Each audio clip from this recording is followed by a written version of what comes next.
Многопрофильный лицей 133 Гайля готов на данный момент на 94%. Все мы с нетерпением ждем открытия нашего лицея.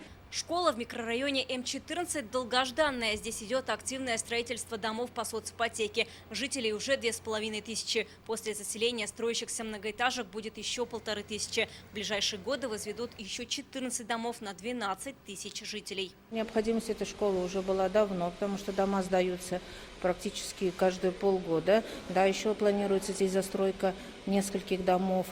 Школа рассчитана у нас на 1224 места.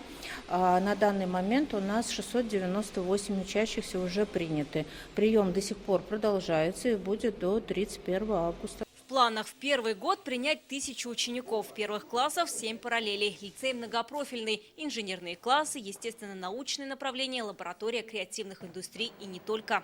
Такого еще опыта ни в Казани, ни в Республике Татарстан не было. Мы открываем 5-й педагогический класс.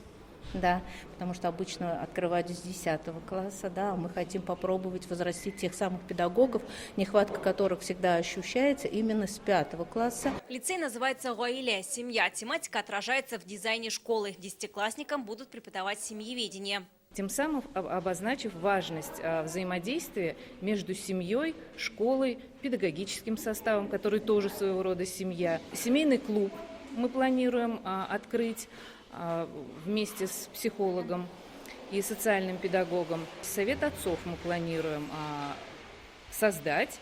И у нас уже есть родители, которые заинтересовались этим. 133-й лицей – одна из 3 школ, которая откроется в этом году в Казани. Еще 2 в ЖК «Весна» и на улице Родины. Новые учебные заведения распахнут двери в Усадах Лаишевского района, Набережных Челнах и Высокой горе. В Куюках Пестричинского района к 3-й школе в Кукмаре и ко 2-й татарской гимназии в Казани строятся дополнительные здания. Школа у нас строится в этих местах, где наиболее острая потребность в учительских местах. Это традиционно казанская агломерация и новореченская агломерация.